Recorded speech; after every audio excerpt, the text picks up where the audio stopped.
リープしろ。一体忘れ私のエネルギーを使え。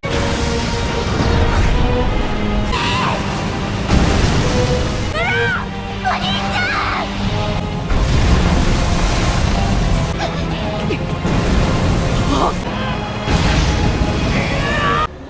ブランドからの通信。 Halo para pecinta anime dimanapun kalian berada, berjumpa lagi di channel Boss Anime. Di kesempatan kali ini, Boss Anime akan menceritakan sebuah alur cerita anime yang berjudul Pluto. Dan tanpa berlama-lama lagi, langsung saja kita menuju ke alur ceritanya. Sikat bosku.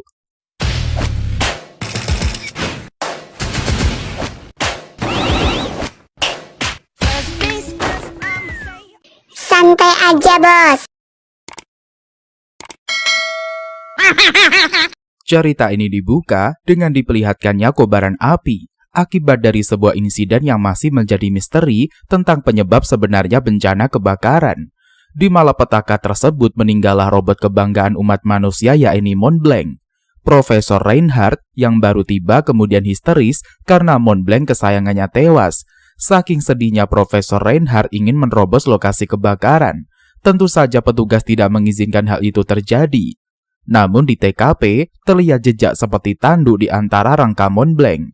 Sementara tokoh utama kita bernama Gesit mengalami mimpi buruk yang membuatnya terbangun dari tidurnya. Karena mendengar teriakan Gesit, istrinya bernama Helena memeriksa kondisi suaminya. Kemudian berita meninggalnya Montblanc santer dibicarakan di televisi. Tidak hanya informasi kematiannya, tapi rekam jejaknya yang terkenal baik juga disiarkan.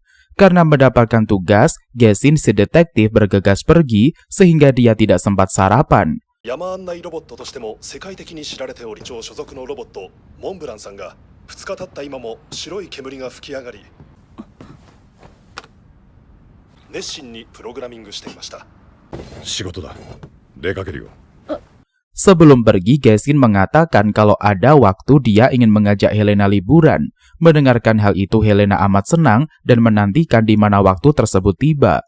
Setelah itu, Gesit memeriksa rumah Bernard Lake karena yang punya hunian ditemukan tewas. Bernard Lake sendiri merupakan anggota penting dari grup advokasi hukum perlindungan hak robot.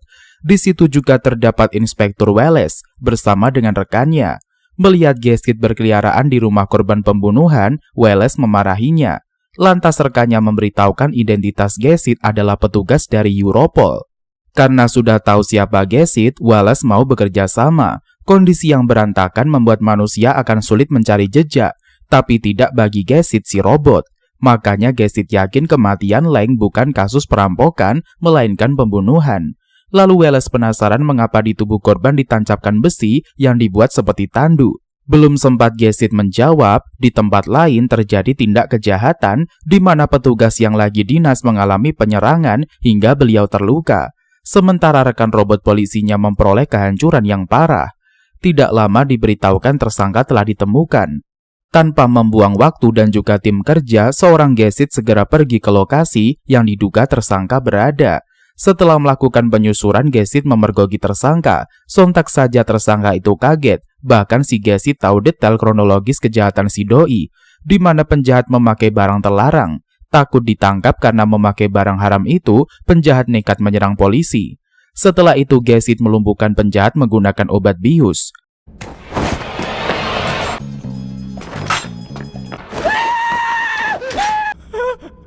Bernardo Lancaster ドラッグ中毒か。 Kemudian Gesit mengunjungi istri Robbie. Di situ Gesit melaporkan Robbie telah mati.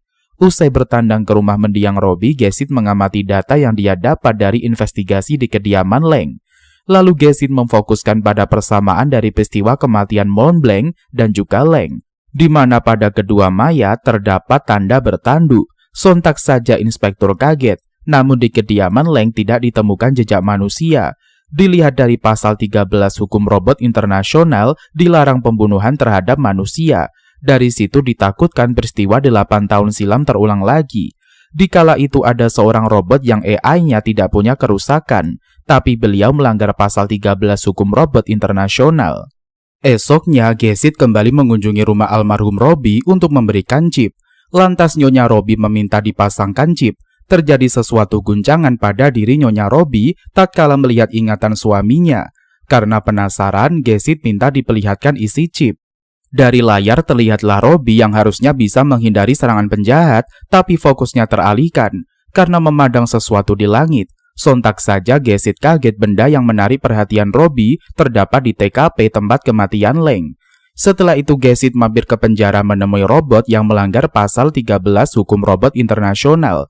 Di sana Gesit menanyakan tentang kematian Leng yang tidak ditemukan jejak manusia di TKP. Lantas Brau 1589 mengajukan penawaran. Kalau Gesit mau tahu karakter seorang pembunuh, bisa bertukar chip dengannya.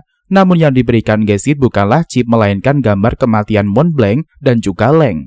Di kedua foto itu terdapat tanduk. Didasari gambar, Brau menceritakan di mitologi Yunani ada penguasa neraka bernama Hades. Namun di mitologi Romawi penguasa neraka disebut Pluto. Menurut Brau 1589, pelaku bernama Pluto akan membunuh lagi. メモリーチップを交換しようじゃないか。一つの欠陥もなかったんだよ。この犯人は魂を奪う狩人とハーンを破壊されたモンブランとトゥルート。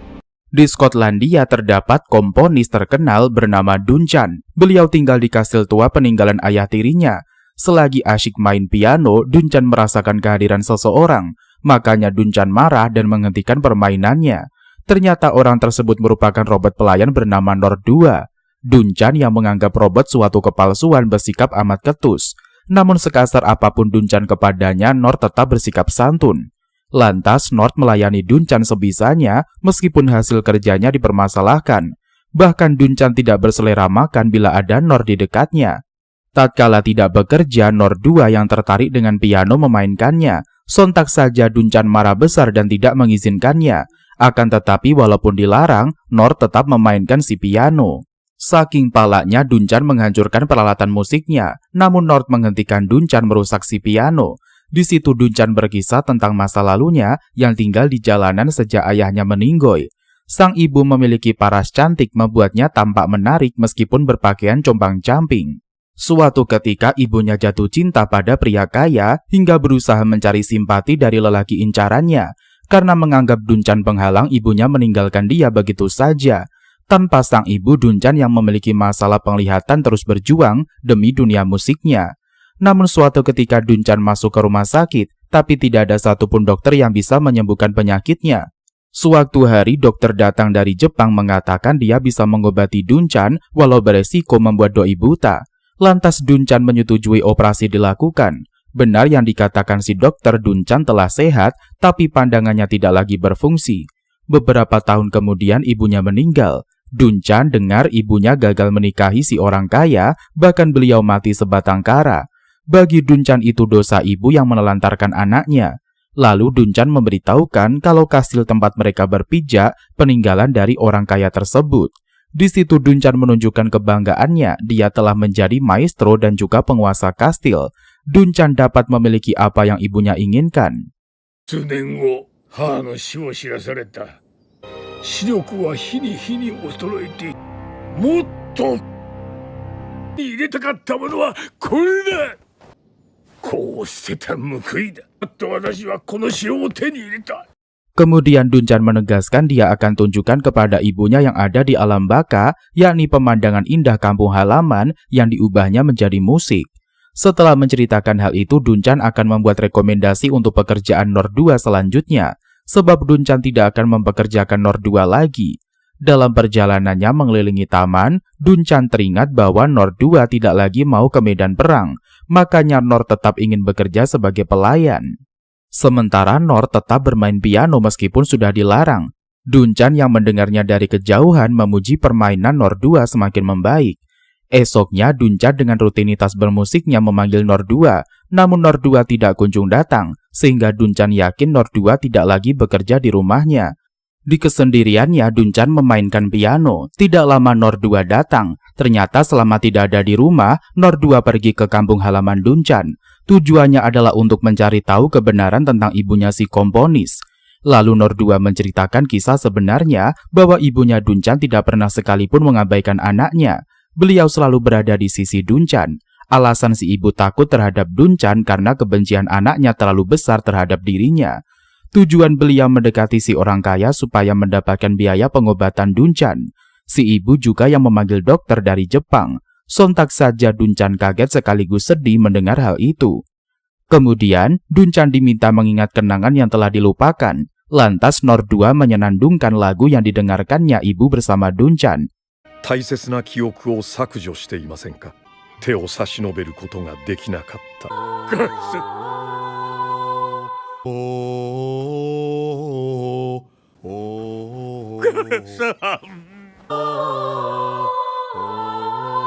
Terbayangkanlah tatkala Dunchan kecil dan juga ibunya bernyanyi di hamparan tumbuhan. Mengenang itu membuat Dunchan menangis. Setelah itu Dunchan melarang Nordua kembali ke medan perang. Kini Nordua resmi menjadi pelayan Dunchan dan juga muridnya. Tidak terasa kebersamaan mereka membuat Dunchan dan juga Nordua bertambah dekat. Namun kebahagiaan tersebut harus berakhir tatkala Dunchan berhasil menyelesaikan musik buatannya. Lantas Nordua menyadari tanda bahaya. Makanya Nordua menghadapi tornado. Ketidakberadaan Nordua membuat Dunchan panik sekaligus cemas. Dari langit terdengar dendangan Nordua. Di situ Dunchan meminta Nordua jangan menyanyi di langit, tapi segera pulang ke rumah untuk bermain piano bersama. Akan tetapi senandung di langit merupakan suara terakhir dari Nordua yang bisa Dunchan dengar. Sementara Gesit telah tiba di Jepang menemui robot bernama Atom. Di Jepang terjadi kematian yang juga meninggalkan cap tanduk. Di situ Inspektur Tawashi mengamati Maya Junichiro Tazaki, seorang pakar hukum. Beliau adalah pencetus hukum robot internasional yang memberikan robot kebebasan dan juga kesetaraan. Sesudah mengetahui informasi tersebut, Tawashi meminta rekannya menginterogasi front anti-robot. Setelah itu Tawashi memeriksa rumah korban yang hancur. Tidak lama, Tawashi diberitahukan kasus bertanduk terjadi pada Mont Blanc di Swiss dan juga Leng, pemimpin gerakan pembebasan robot di Jerman. Sesudah mendapati kabar mengenai 2 kematian bertanduk, Tawashi meminta rekannya menghubungi Europol. Tujuannya adalah untuk mendiskusikan insiden Tazaki dengan penyidik yang menangani kasus Mont Blanc serta Leng. Sementara Gesit bersama Atom nongki di kafe. Di sana Gesit menyatakan keheranannya tatkala melihat Atom, pendeteksi manusia dan juga robotnya terganggu. Ternyata itu bukan pertama kalinya terjadi pada Atom. Dia sudah sering mengacaukan pendeteksinya para robot.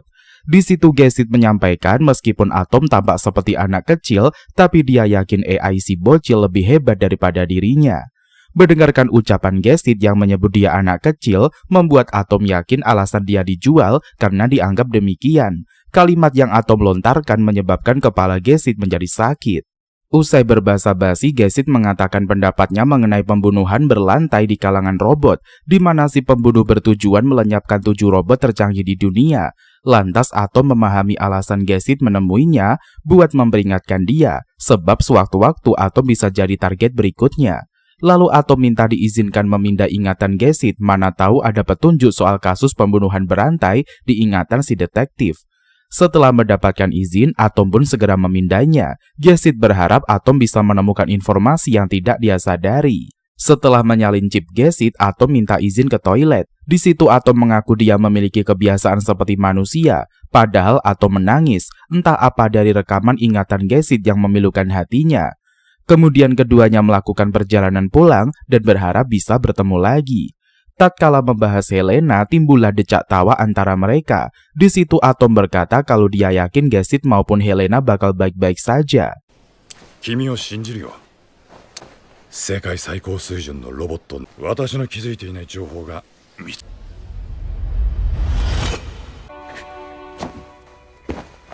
真似をしてるうちに習慣になっちゃって。 Sementara divisi penyelidikan membahas kematian Tazaki, di mana ada tanda kalau beliau tercekik. Untuk memastikan siapa pembunuhnya, manusia atau robot, Tawashi meminta tampilan 3D yang ada di tempat kejadian perkara. Tidak lama Atom yang juga seorang Europol tiba. Melihat keberadaan Atom, Tawashi mengusir doi dari sana. Lantas Atom menunjukkan ID card-nya bahwa dia seorang Europol. Selain itu, Atom juga sudah menyalin memori Gesit yang menangani 2 kasus insiden bertanduk.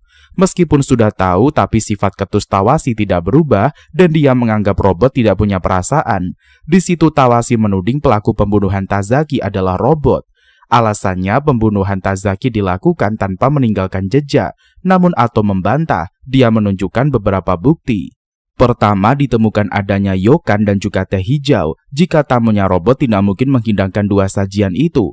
Kedua, terdapat tanaman hortensia di mana Tazaki bersama tamunya menatap keindahan hortensia. Di situ Atom membalikan ucapan Tawashi yang mengatakan robot tidak memahami keindahan, jadi tidak mungkin robot mengagumi hortensia.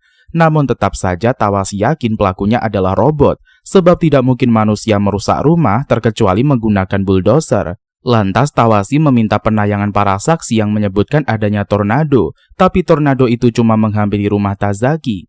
Dari situ Tawashi yakin pelakunya memanglah robot.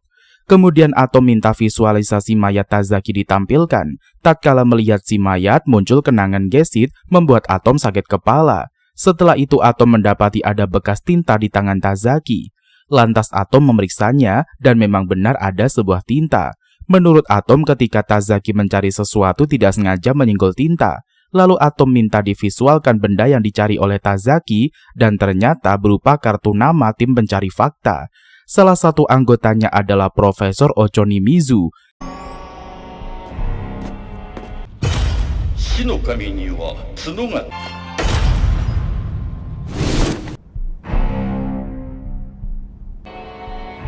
調査団プルート。 Gara-gara info tersebut, Atom menemui Profesor Ochonomizu. Menurut Atom, nyawa Ochonomizu dalam bahaya. Lantas Ochonomizu bercerita kerajaan Persia dicurigai memiliki robot pemusnah massal. Saat itu kerajaan Persia dalam rezim diktator Darius XIV. Pada kepemimpinannya, warga dan juga robot diperlakukan semena-mena. Tindakan Darius XIV itu melanggar traktat internasional. Bahkan Darius XIV menggunakan robot dikdaya untuk menaklukkan beberapa wilayah dan juga berusaha menguasai Asia Tengah. Lalu dikeluarkanlah traktat pelarangan produksi robot pemusnahan massal. Kemudian Presiden Alexander dari Tracia Serikat menuding Persia tidak mengindahkan traktat internasional sehingga dikirimlah tim pencari fakta Bora ke kerajaan Persia. Masalahnya Ochonimazu tidak tahu apa itu Bora dan mengapa Tracia Serikat membuat tuduhan terhadap Persia. Kemudian Ochonimizu mengatakan dulu terdapat ilmuwan jenius dari Persia bernama Dr. Goji. Problemnya tidak ada yang pernah melihat rupa Dr. Goji maupun nama asli beliau. Namun saat mengunjungi masjid di dalamnya terdapat gunungan bangkai robot. Ketika ditanya, kerajaan Persia cuma bilang masjid tua itu hanya tempat pembuangan robot rongsokan. Tidak lama dari peristiwa tersebut, Perang Asia Tengah pun tercetuskan.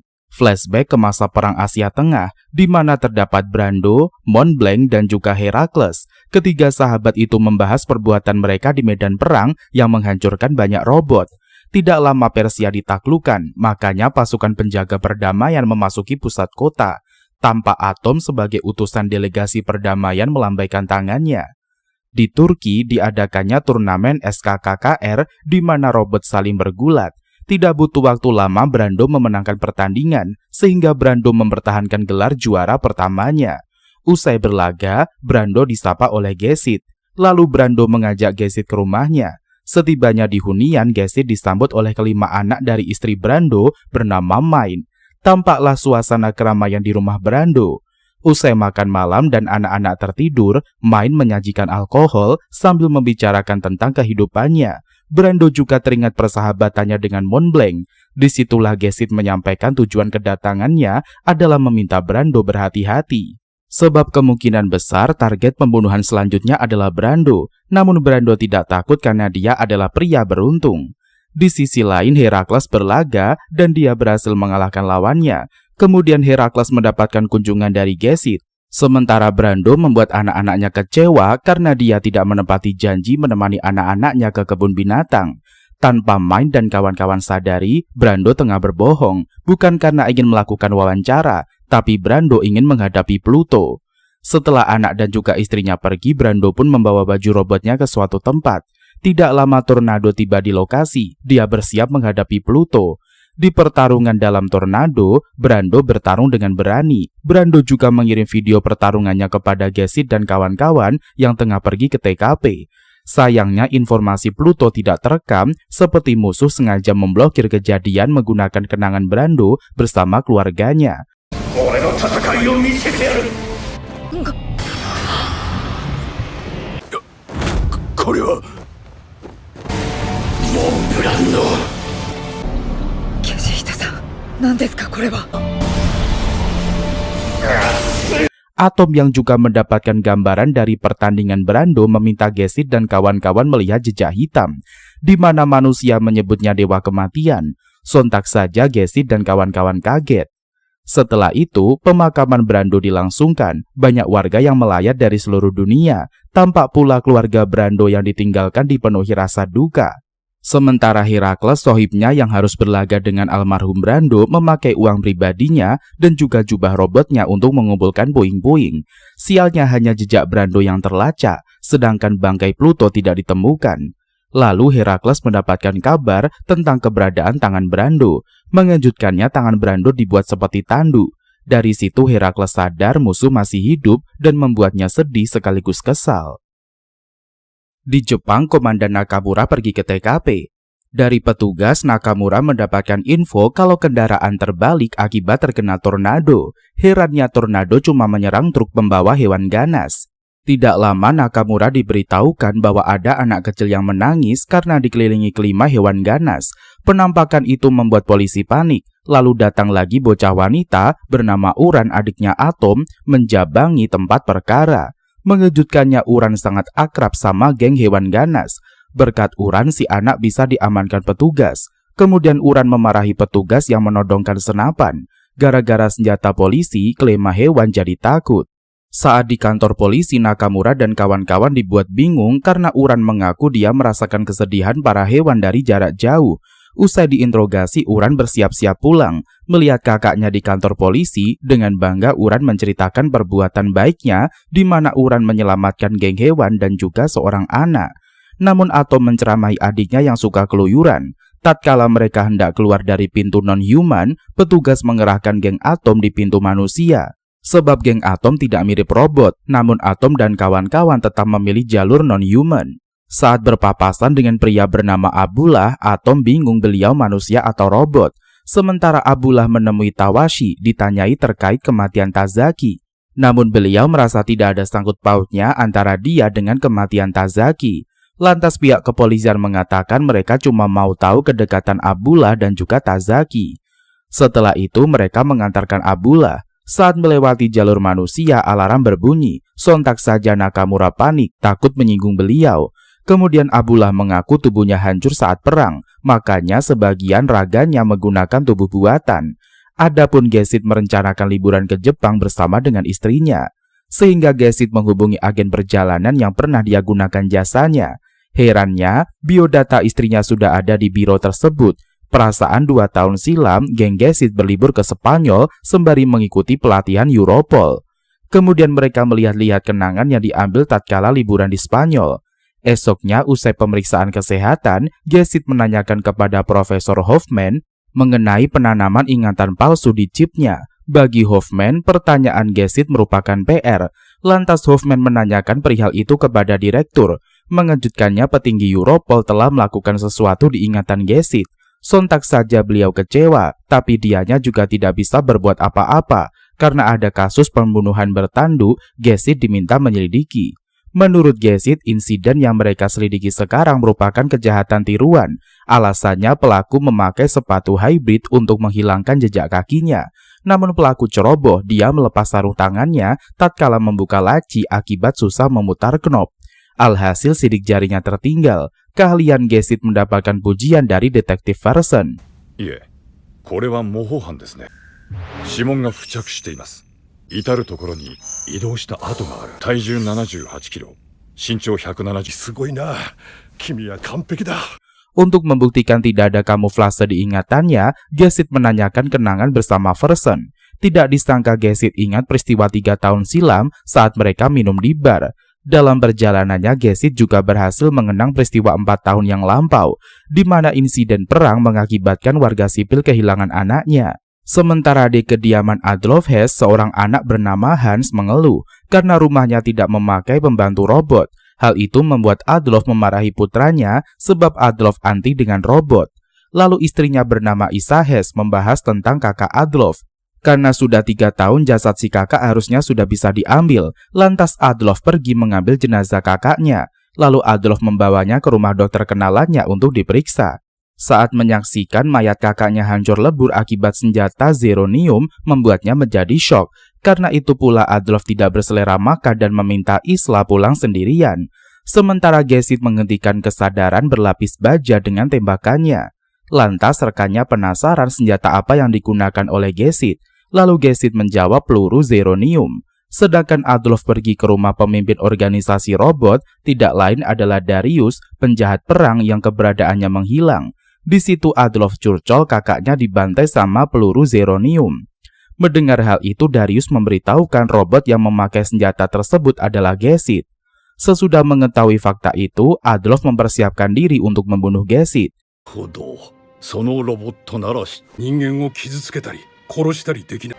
粉々にされる言われはない。で数々の難事件を解決して特殊合金ゼロニウム弾です。私にこいつを破壊する力を。 Di sisi lain, Herakles yang nekat memancing Pluto dihentikan oleh Epsilon. Demi kelancaran aksinya, Adolf membeli senjata yang bisa digunakan untuk membunuh robot. Dikisahkanlah alasan Adolf membenci robot. Gara-gara adanya robot, pekerja manusia jadi terancam. Ayahnya Adolf di PHK dari tempat kerjanya, sehingga hidup mereka makin melarat, cuma bisa makan roti lapis.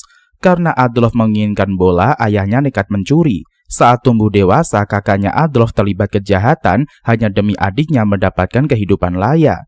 Dari masa lalu kembali ke masa depan, tanpa Adolf yang mengikuti kemana Gesit pergi. Karena adanya Epsilon di sana, Adolf mengurungkan niat membunuhnya. Tujuan Epsilon menemui Gesit adalah untuk memperingatkan si Sohib jangan bertindak gegabah seperti yang dilakukan oleh Herakles, sebab menantang Pluto hanya memicu bahaya. Lantas Gesit berkata dirinya seorang polisi tidak akan bertindak gegabah. Di situ Epsilon menceritakan tentang trauma anak asuhnya akibat perang. Cuma satu kata yang diucapkan si anak yakni Bora. 君がエプシロンか。私が引き取った子供たちのような経験を。敵はブランドとの戦いで死んだ。ペルシア戦争シンドロームと呼ばれていますが、砂漠に向かって動いている巨大な何か。 Di Jepang, kakak beradik tengah berangkat ke sekolah. Kemudian Uran merasakan sesuatu, makanya Uran meminta kakaknya membuat alasan sebab dia tidak akan ke sekolah.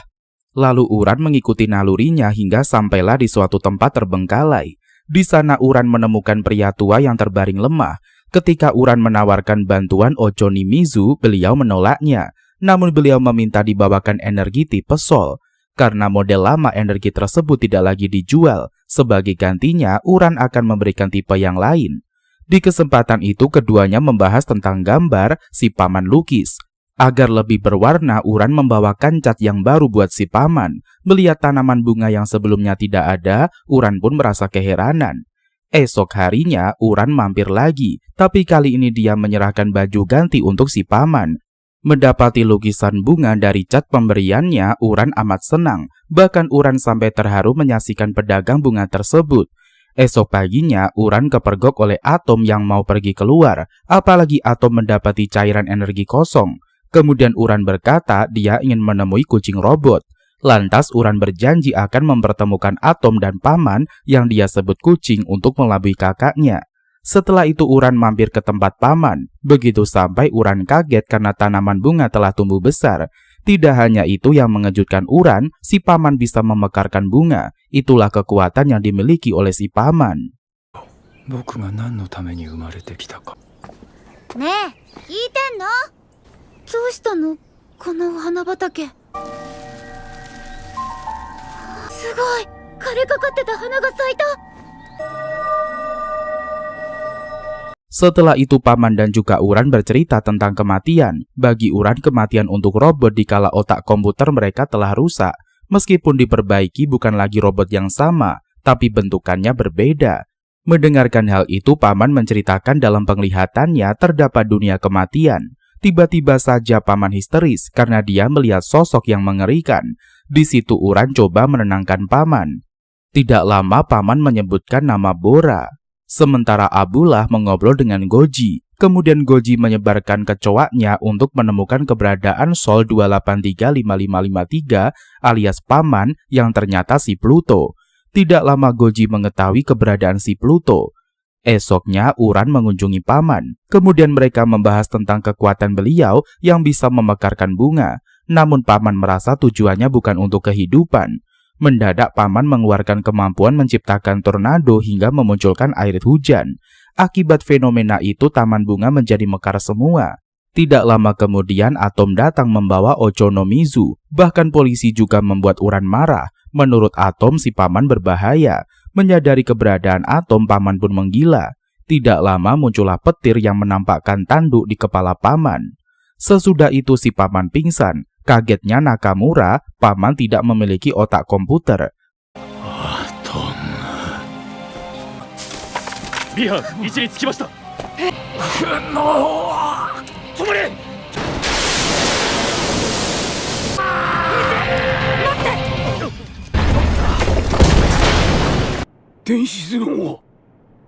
Setelah itu muncul lagi robot yang mengaku pemilik tubuh paman. Sementara Abula dan juga Goji melakukan pertemuan. Di sana, mereka membangkitkan tubuh Pluto yang sesungguhnya. Lalu Abula memerintahkan pembunuhan Atom harus dilakukan. Karena libur, Ochonomizu bersantai di taman ditemani polisi robot bernama Yurizu. Tidak lama ada pergerakan di semak-semak, makanya Ochonomizu tertarik untuk memeriksanya. Ternyata ada seekor guguk robot yang sudah usang. Lantas Yurizu mengecek aman atau tidak guguk robot tersebut.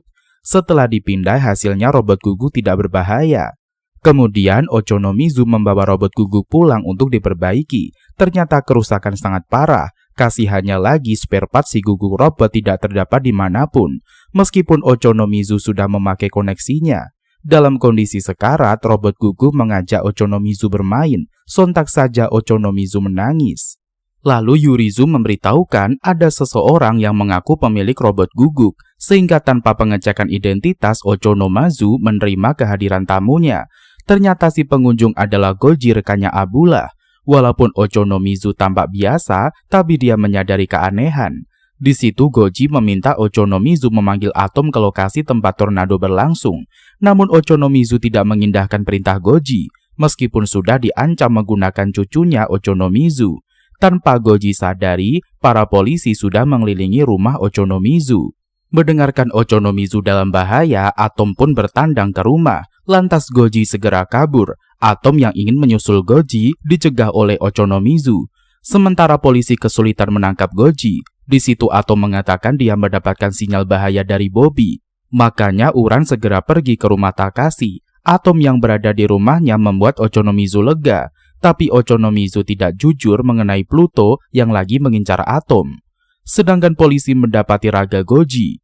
Namun mereka terkejut menyaksikan banyaknya kecoa bertebaran di jalanan. Anehnya rombongan kecoa itu membawa sebuah chip. Tampak Uran masih dalam perjalanan menuju rumah Takashi. Sementara ibunya Takashi memanggil anaknya turun ke bawah soalnya badai semakin terasa. Akan tetapi Takashi terlalu fokus menyaksikan tornado yang mendekati rumahnya itu. Lantas Bobby memaksa Takashi untuk pergi ke lantai bawah. Tidak lama tornado menghancurkan lantai atas menyebabkan Takashi yang masih berada di sana terhempas. Lalu Takashi melihat ibunya yang sudah tidak sadarkan diri. Sontak saja Takashi panik hingga dia menangis. Karena merasakan kehadiran seseorang, Bobby pun mengeceknya. Ternyata Uran sudah tiba di rumah Takashi. Mengetahui Takashi dan kawan-kawan masih hidup, Uran pun auto lega. Melihat Bobby begitu panik, Uran berusaha menenangkannya. Namun perhatian Bobby yang terfokus ke depan membuat Uran penasaran apa yang tersembunyi di balik kabut. Sementara Ochonomizu bersama kepolisian tengah melakukan perjalanan ke TKP. Di situ beliau berkata orang yang melakukan pembunuhan robot tercanggih di dunia dan juga tim pencari fakta adalah Goji. Lalu Ochonomizu meminta disambungkan dengan detektif Gesit. Sementara Atom memberitahukan kabar kedatangannya dan membuat Uran menjadi cemas. Lantas Uran menyuruh kakaknya untuk tidak datang. Namun Atom sudah tiba di lokasi dan memaksa adiknya segera pergi ke basement. Setelah itu Atom menjabani tornado membuat Uran menjadi histeris. Saat Uran tersadar, dia pun mendapati kakaknya sudah tepar.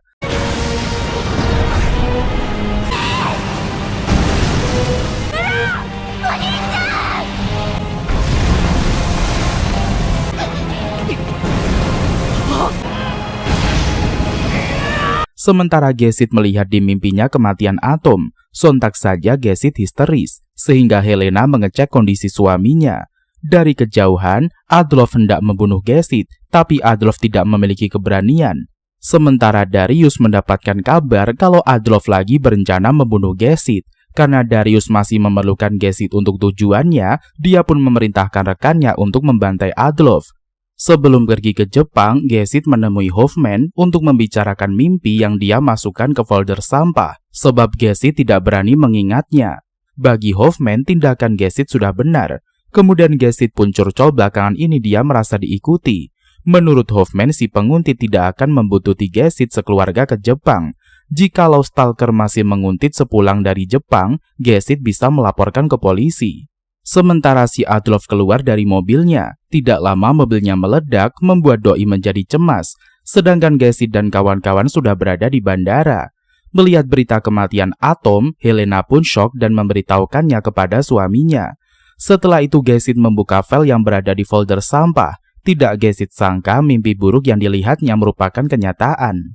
Di situ terlihat Atom mengatakan bahwa Gesit yang membunuhnya, lalu tampaklah sebuah kecelakaan mobil. Kemudian ada orang yang mirip Atom, disebut Gesit dan juga Helena dengan panggilan Tobio.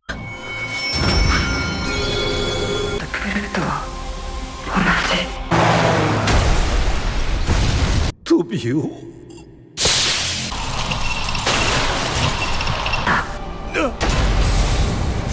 Mendadak Tobio mengalami kehancuran. Setelah itu mental Gesit kacau, tidak lama kembali normal.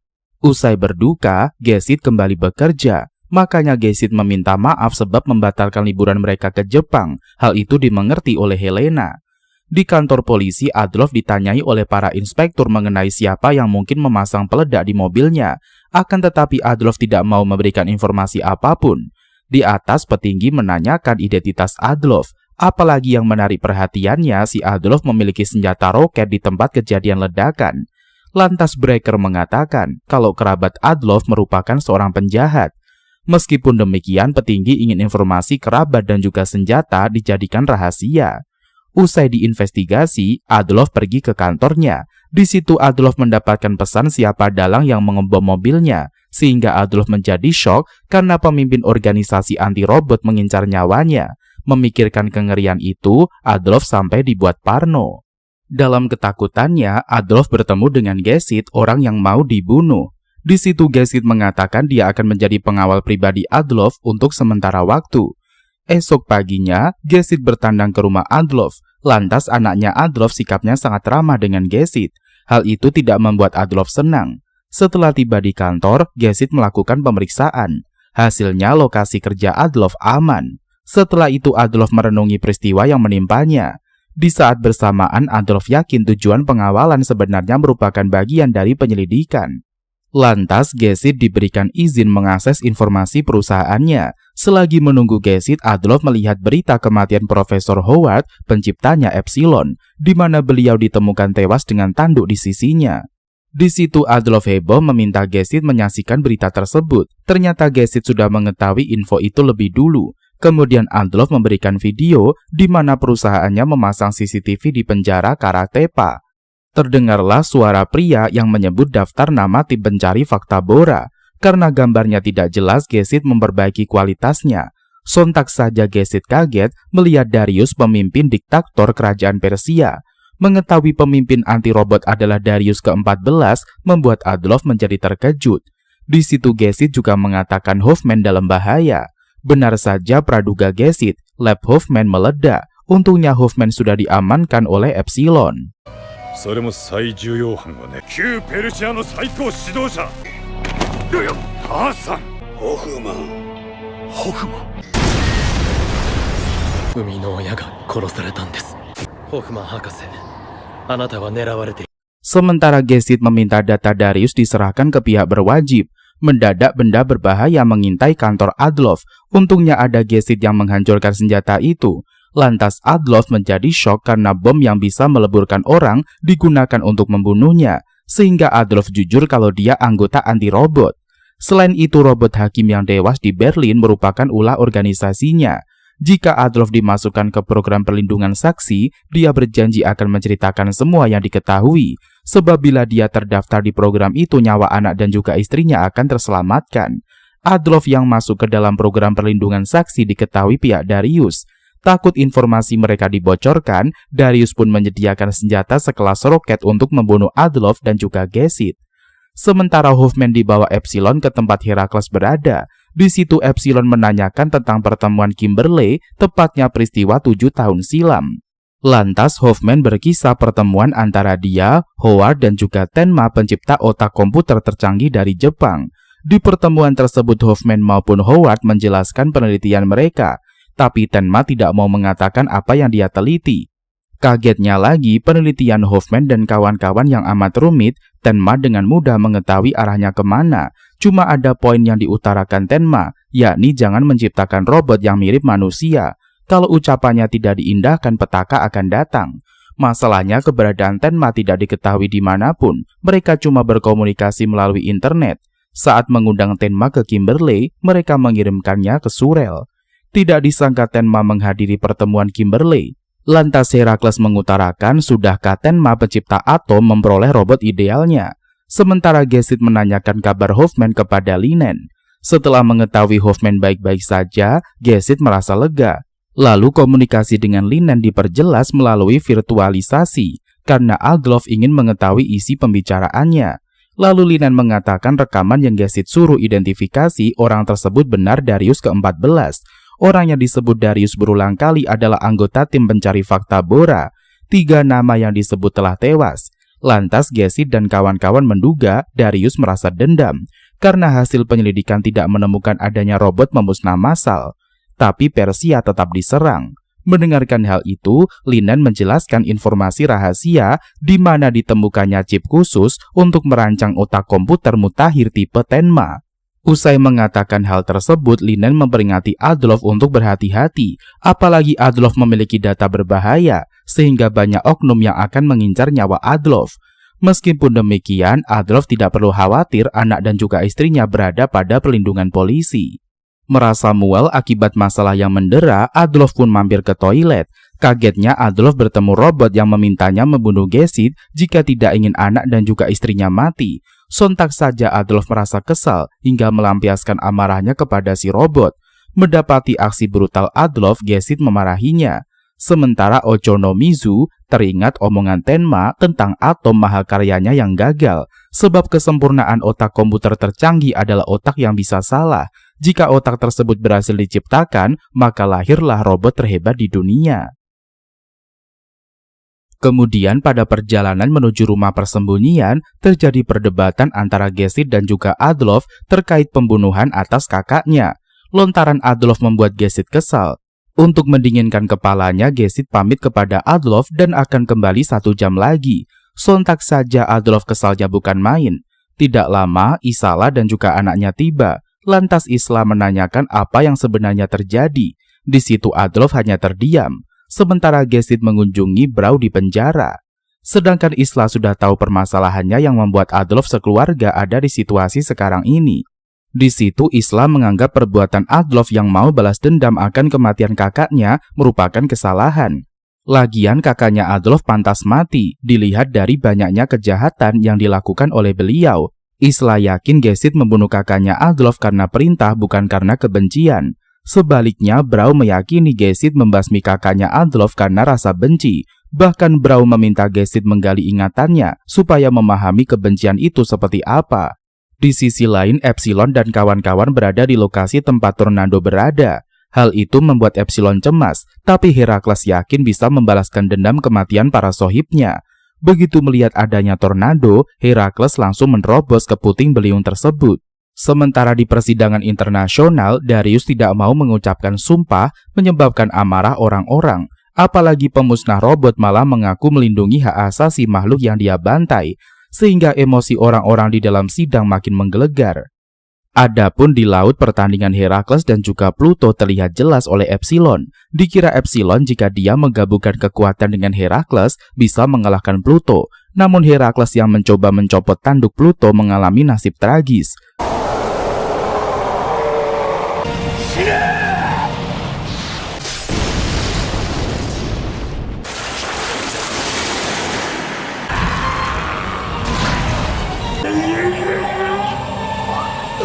Di penjara, Darius menyebutkan Pluto yang memenangkan pertarungan. Benar saja ungkapan Darius, laga Herakles dengan Pluto berujung pada kematiannya. Sontak saja Epsilon shock sekaligus panik. Menurut Epsilon, cuma Gesit yang bisa membunuh Pluto. Sayangnya komunikasi Epsilon tidak terhubung dengan Gesit yang masih dilema akan perkataan Adolf. Teringatlah Gesit bagaimana dia bisa membunuh kakaknya Adolf menggunakan peluru zeronium. Kala itu terjadi penculikan anak-anak robot yang mengalami kerusakan raga.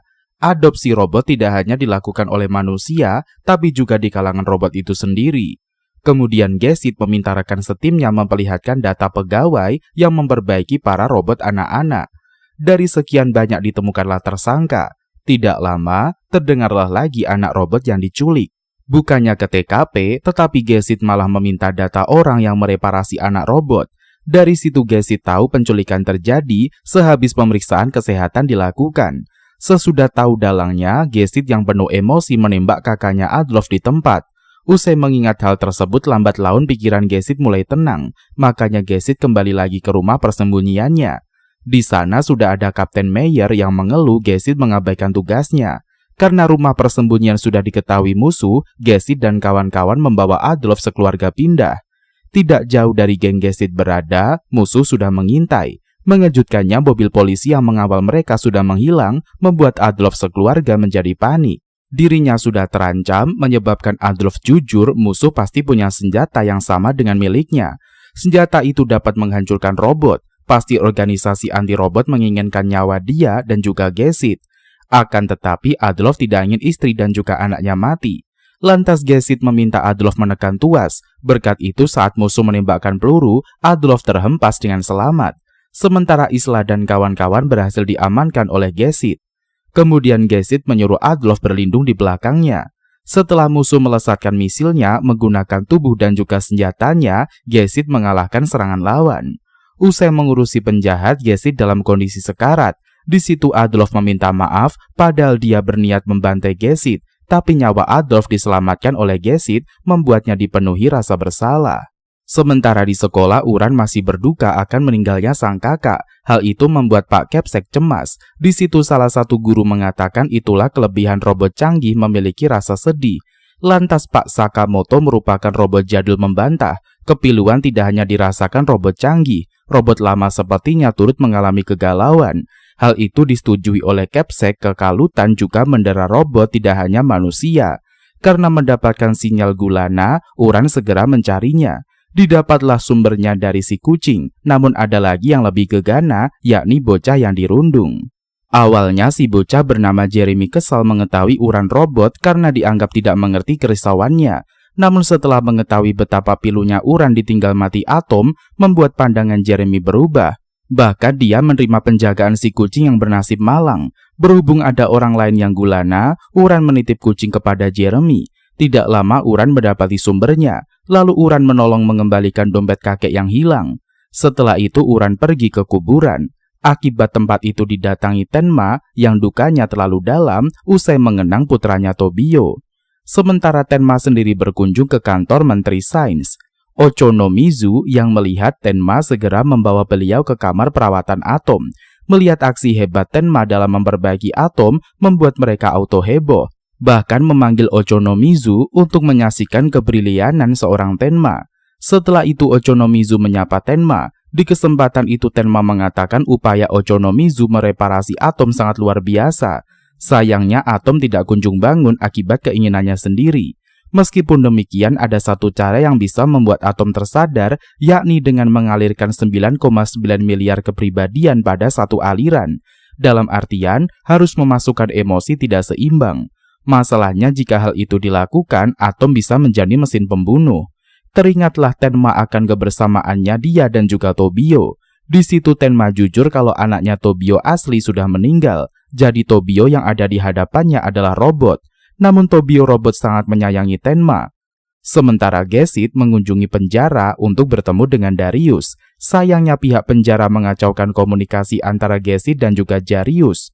Alhasil hal itu membuat Gesit menjadi gedek dan memilih bertemu langsung dengan Darius. Tatkala dicegat oleh pihak penjara, Gesit menegaskan keperluannya sama Darius demi menyelamatkan dunia. sehingga pihak penjara tidak lagi mempersulit Gesit. Di sel, Gesit menanyakan identitas robot yang menghancurkan Mont Blanc dan kawan-kawan. Lantas Darius memperlihatkan padang bunga yang menyebutnya Pluto. Sontak saja Darius tanpa emosi menanyakan detail mengenai Pluto. Sayangnya Darius malah mencoba bunuh diri. Makanya Gesit meminta pihak penjara mengobati Darius. 彼は生まれ変わったの。ヒューゴを早く運び出せ。これがプルートだ。強靭な体を手に入れただけだ。ブルートの正体は Kejadian di penjara itu dilaporkan Gesit kepada atasannya. Tidak lama, Epsilon tiba menyerahkan chip peninggalan Herakles. Setelah itu, Epsilon juga mengirimkan hasil dari pancaran gelombang elektromagnetik yang dia terima. Saat melihat padang bunga yang terdapat seseorang, Gesit menjadi terkejut. Kemudian Gesit menemui Abula untuk menanyakan tentang Pluto. Namun Abula menjawab tidak tahu. Dari situ Gesit yang sempat bingung Abula manusia atau robot telah mengetahui identitas Abula. Sebab robot tidak akan berbohong. Tapi Abula menipu dengan tidak mengakui orang yang berada di padang bunga. Tidak disangka robot yang pembawa bunga bernama Muhammad Ali mengenal lelaki di padang bunga. Pria baik itu bernama Sahat, bercita-cita menumbuhkan bunga di wilayah bergurun. Kemudian Gesit mencari tahu tentang Sahat dari ibu pemilik kosan. Bahkan si ibu sukarela menceritakan mengenai Sahat. Dari penuturan beliau, pribadi Sahat sangat baik. Namun akibat meninggalnya sang ayah, Sahat jadi sedih. Lantas beliau berjanji akan memperlihatkan foto Sahat ketika Gesit mampir lagi ke kosannya. Setelah itu Gesit menemui profesor yang pernah meneliti bersama Sahat. Usai menceritakan pribadi Sahat, beliau menunjukkan tanaman bunga. Di situ beliau mengatakan Sahat berpesan selama dia belum kembali bunga itu tidak boleh dikeluarkan dari sarangnya. Sayangnya profesor lupa nama bunganya karena setiap bunga Sahat diberi nama. Lalu Gesit mampir ke toko bunga tempat Sahat sering mampir. Dari si cewek Gesit tahu lokasi tempat Sahat bereksperimen di Zandam dan nama bunga yang bertahan hidup adalah Pluto. Setelah itu Gesit kembali bertemu Bu Kosan dan mendapatkan foto Sahat. Dari situ pula Gesit tahu ayah Sahat yang dimaksud Bu Kosan adalah Abula. Sementara Dr. Roosevelt memuji bakat Gesit sebagai detektif dan senjata pemusnah massal. Bisa dikatakan Gesitlah kandidat yang bisa mengalahkan Pluto. Namun ada cara ampuh yang dapat membunuh Gesit melalui orang terdekatnya. Setelah bukti-bukti terkumpul, Gesit menemui Brau untuk berdiskusi. Di situ Gesit mengatakan dia sudah tahu dalang pembunuh Mont Blanc yakni Abula. Sementara pemakaman penemu energi foton Profesor Howard, orang yang menciptakan Epsilon, dilangsungkan. Ternyata Abula datang melayat dan dia segera menyapa Epsilon. Sementara Gesit menanyakan robot pemilik AI tercanggih. Lantas Brau mengatakan jika ada demikian, maka si robot tidak akan terbangun. Sebab robot bingung dirinya ingin menjadi seperti apa. Namun bila menempatkan emosi ekstrim di AI-nya, si robot dapat siuman. Di pemakaman, Abula menanyakan hal terpenting bagi Epsilon. Di saat bersamaan lontaran itu muncullah para anak yatim asuhan Epsilon. Dari situ sudah menjawab pertanyaan Abula. Di kesempatan itu Epsilon melihat Abula menangis. Usai Abula pergi, Epsilon dan kawan-kawan mencari keberadaan Wesley. Ketika ditemukan, Wesley ketakutan dan terus menggumamkan nama Bora. Lantas Epsilon berusaha menenangkan Wesley. Sementara Brau masih menceritakan tentang AI tercanggih. Bila bangun dari tidurnya akan mengatakan kebohongan. Lantas Gesit menanyakan di mana keberadaan Pluto. Mengingat pertempurannya melawan Herakles, pasti Pluto mengalami kerusakan. Sehingga Brau yakin Pluto pulang di mana tulipnya tumbuh. Didasarkan info dari Brau, Gesit segera berangkat menuju Zandam. Dalam perjalanan, Gesit meminta Abula ditangkap. Sontak saja Breaker kaget mendengarnya. Setelah tiba di Zandam, Gesit menginjakkan di mana tulip Pluto tumbuh. Sementara di Amsterdam, Hoffman mendapatkan pujian akan penemuannya mengenai Zeronium. Setelah itu Hoffman pamit ke kamar mandi dan bertemu dengan Abula. Di saat bersamaan Gesit telah memasuki ruangan penyimpanan Pluto. Di sana Gesit dicegat oleh Goji menggunakan kecoaknya. Namun Gesit berhasil menangani Goji.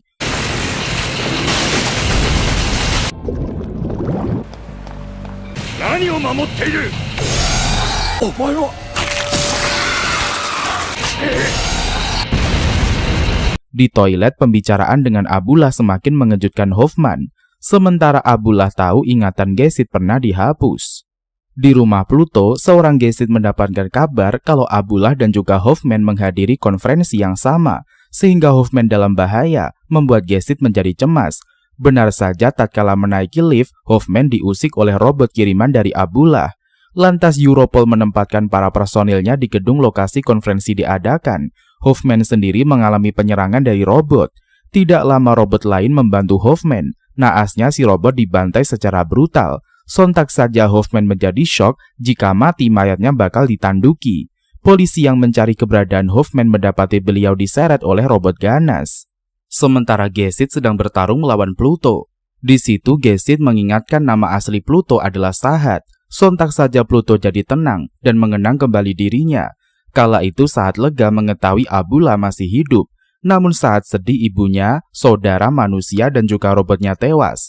Akan tetapi Sahat tidak mendukung keputusan Abullah untuk balas dendam. Sayangnya Sahat dipaksa mensinkronisasi otaknya dengan robot bernama Pluto. Tatkala Becker meminta Gesit membunuh Pluto, dia menolaknya, sebab Pluto tidak memiliki niatan menyerang. Tidak lama, terdengarlah suara meminta pertukaran dilakukan. Asal Gesit meninggalkan Pluto, Hoffman akan dibebaskan. Benar saja setelah Gesit memenuhi permintaan itu, Hoffman pun selamat.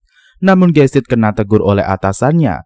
Kemudian Gesit menghubungi istrinya kalau mereka akan liburan ke Jepang. Bahkan Gesit berencana mengadopsi anak.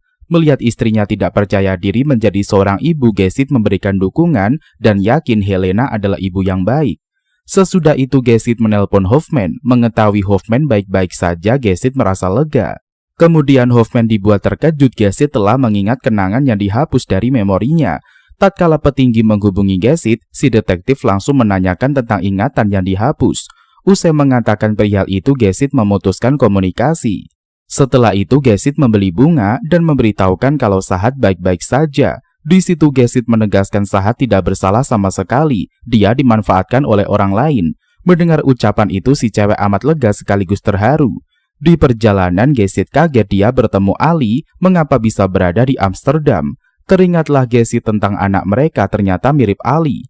Tidak lama tembakan pun terlesatkan. Namun Gesit belum sadar dia sudah ditembak oleh Ali.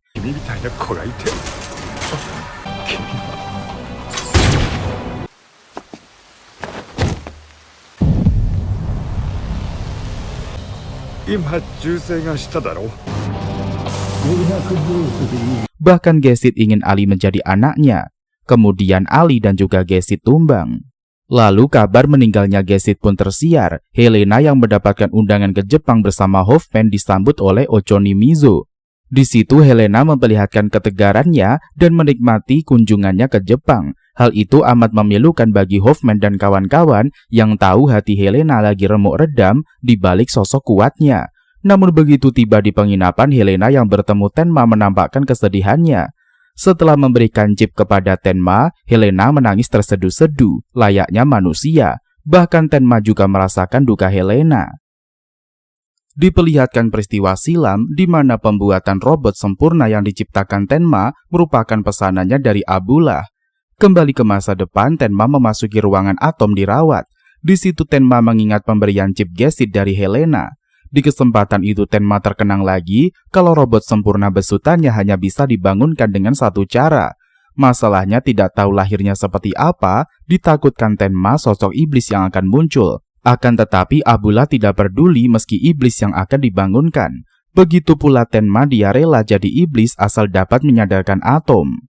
Di Australia, Epsilon melihat kebencian Gesit di akhir hayatnya, makanya Epsilon terbangun dari tidurnya. Di situ Epsilon penasaran siapa yang dibenci Gesit.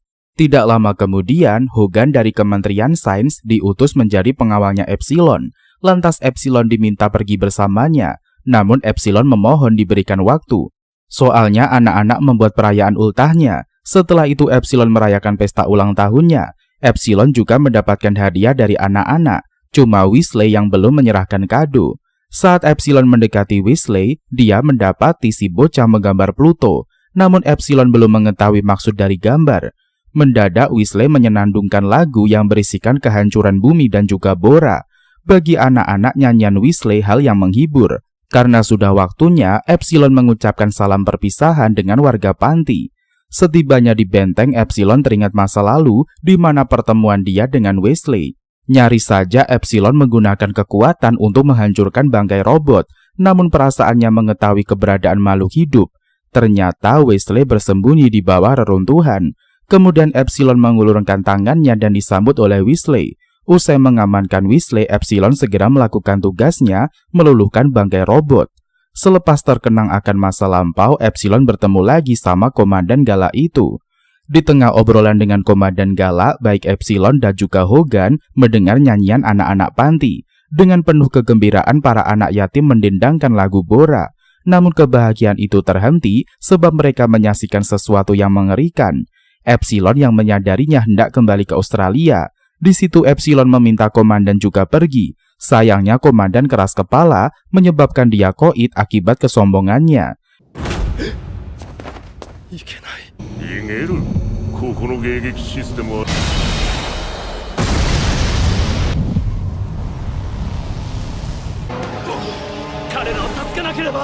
Ternyata Komandan juga menjadi incaran. Tempat Komandan mati ada monumen bertanduk.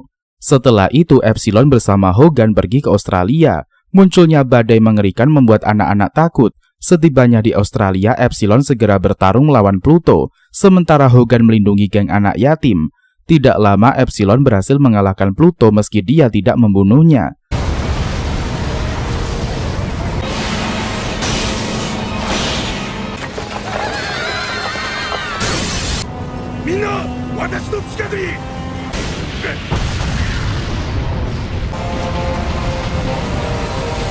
Sesudah itu warga panti menghampiri Epsilon. Mengejutkannya, Wesley memanggil nama Epsilon membuat nuansa haru menyelimuti mereka. Sementara Tenma meminta Ocho Nimizo menunda pemakaman Atom. Hal itu disetujui oleh Ocho Nimizo. Di Australia, Simon datang berkunjung ke panti. Mengetahui Epsilon tidak lagi di panti, Simon pun mengambil kesempatan. Di situ Simon mendesak Nyonya Griffin untuk membiarkan Johnson mengadopsi Wesley. Karena desakannya, Nyonya Griffith menyerahkan Wesley kepada asuhan Johansson. Begitu mengetahui Wesley tidak ada di panti, Epsilon pun panik. Benar saja kecemasan Epsilon kalau Johansson bukanlah pria baik, bahkan dia memperlakukan Wesley dengan kasar. Sementara Epsilon dan kawan-kawan berhasil mengetahui kalau Johansson memiliki identitas palsu. Ternyata Johansson adalah orang suruhan Abullah. Tujuannya membawa Wesley ke kastil adalah untuk memancing Epsilon. Di situ Wesley yang malang sangat ketakutan dan tidak henti menyebut Bora. Tatkala Wesley mau dipukul Abullah, Pluto menghentikannya. Sontak saja Abullah memarahi tindakan Pluto. Setelah Epsilon datang, dia langsung diserang oleh Pluto. Sementara Wesley berhasil diselamatkan oleh Hogan. Di situ Abullah memerintahkan Pluto membunuh Epsilon. Kagetnya lagi si Pluto memohon Epsilon membunuhnya. Sementara Uran yang melayat di kuburan Tobio bertemu dengan Tenma. Mendadak Uran merasakan adanya dua kesedihan di suatu tempat. Tidak lain sumber yang Uran rasakan adalah Epsilon dan juga Tenma.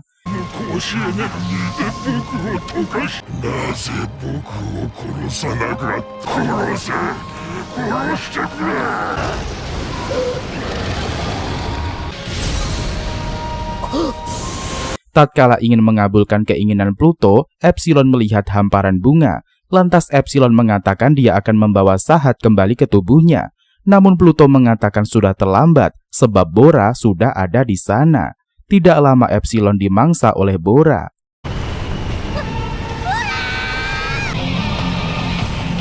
Epsilon.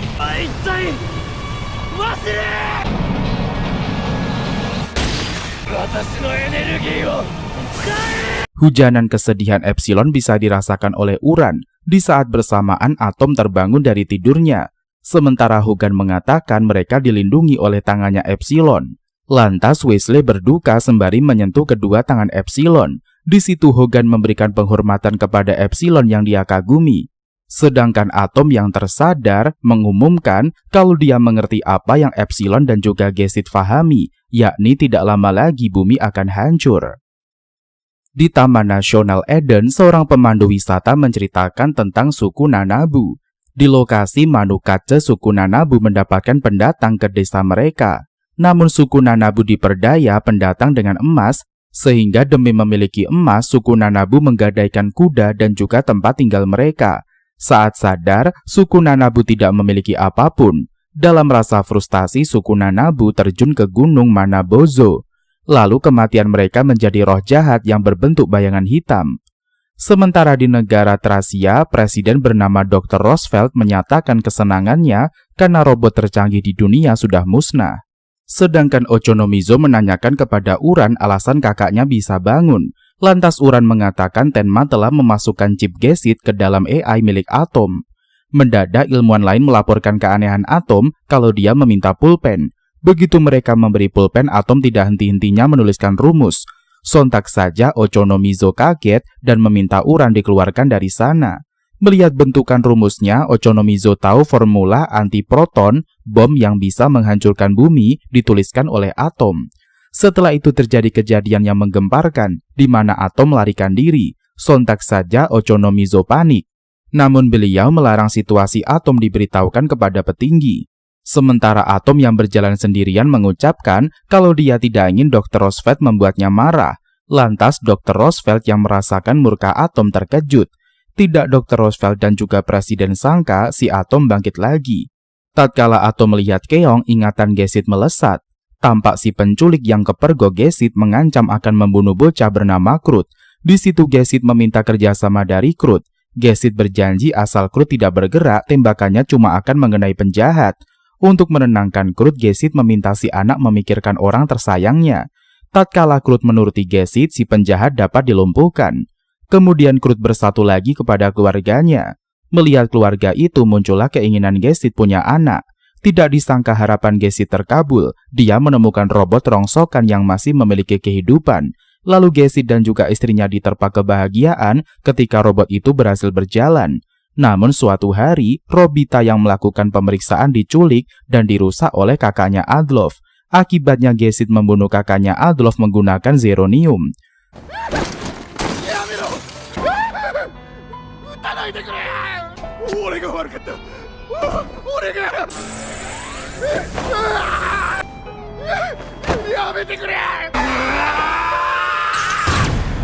Suatu hari Gesit menjadikan dirinya tameng untuk melindungi Adolf sehingga tubuh Gesit rusak parah.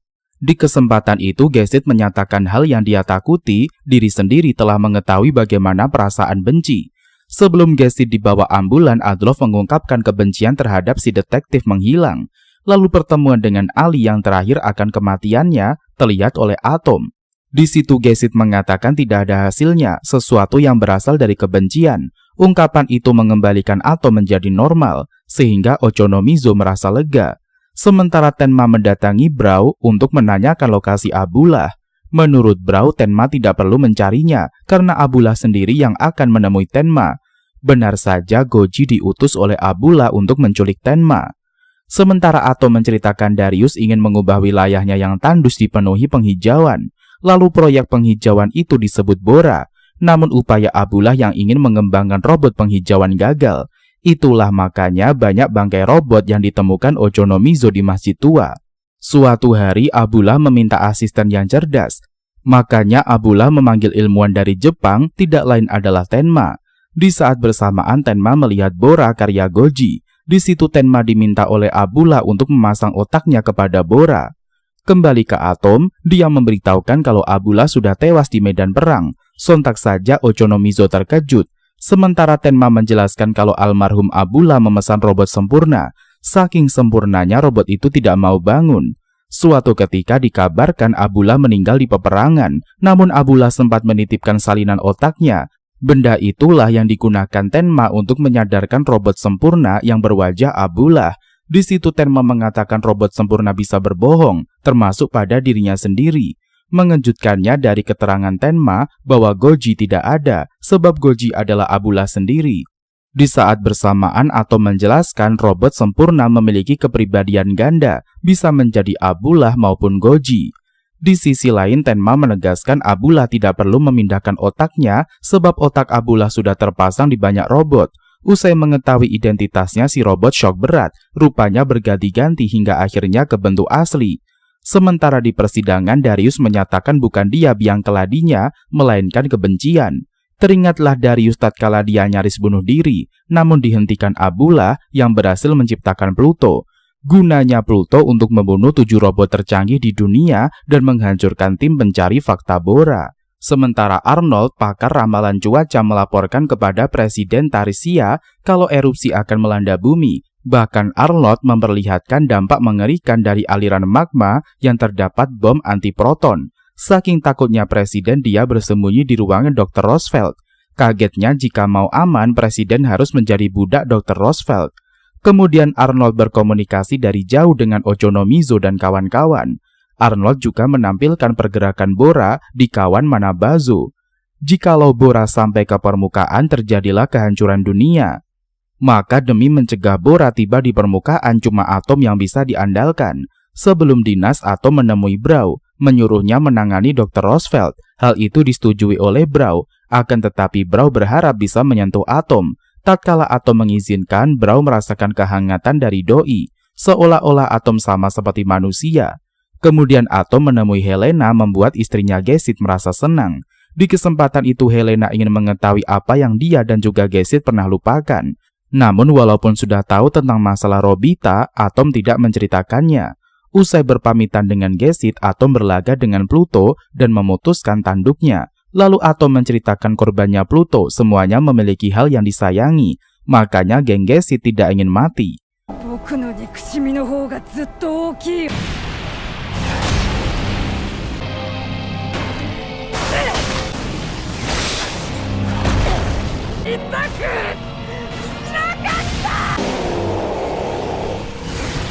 Sementara Uran dapat merasakan kebencian kakaknya, membuatnya menjadi panik. Namun Capsec meminta Uran mempercayai Atom. Di pertarungan, Atom hendak membunuh Pluto, tapi sekelebat muncullah Montblanc and the Gang bersama orang terkasih mereka, sehingga Atom mengurungkan niat membunuhnya.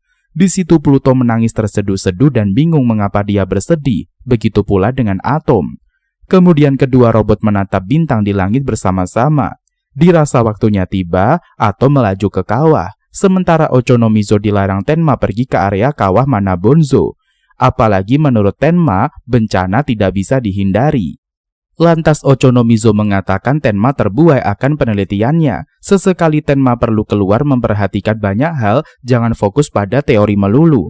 Kemudian Ochonomizo dan kawan-kawan mendekati area kawah Manabonzo. Sementara Atom tiba di lokasi Bora berada, lalu Atom mendapatkan bantuan dari Pluto. Di situ Pluto meminta Atom mengirimkan cetak biru bom antiproton. Setelah Atom menyampaikan kepada Pluto, lengannya yang berada di permukaan melakukan pergerakan. Sebelum melumat Bora, Pluto menyuruh Atom untuk menyampaikan perasaannya kepada Uran. Kalau Pluto merasa senang bisa melukis bersama Uran. Kemudian tangan Pluto mengeluarkan Atom dari kawah. Tatkala melihat Atom, Ochonomizo segera menghampirinya. Pluto yang berjuang di kawah mengharapkan Atom melindungi bumi. Usai membunuh Bora, magma keluar ke permukaan. Lalu Atom segera membawa geng Ochonomizo pergi. Tidak lama Bora koit. Efek Veliter, yakni penyerapan panas yang mendinginkan suhu, membuat magma menjadi membeku.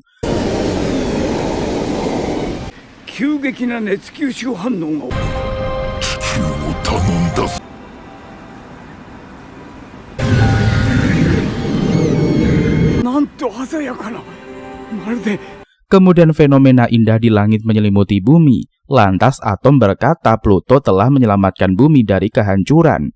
Sementara di Tarsia, Brow mengunjungi ruangan Dr. Roosevelt. Usai mencekik Presiden tapi tidak membunuhnya, Brow mengeksekusi Dr. Roosevelt. Hal itu dilakukan atas perintah dari Atom, karena Dr. Roosevelt berencana menciptakan kegaduhan baru di bumi. Sementara Atom mengatakan kepada Gesit dan kawan-kawan kalau para sohib pasti menginginkan kebencian tidak menghiasi dunia. Dan cerita pun bersambung sampai di sini. Dan mungkin sampai di sini dulu perjumpaan kita pada video kali ini. Jangan lupa like, komen, dan juga subscribe-nya agar Minbos makin semangat untuk membahas alur cerita anime yang lebih menarik ke depannya. Sampai jumpa!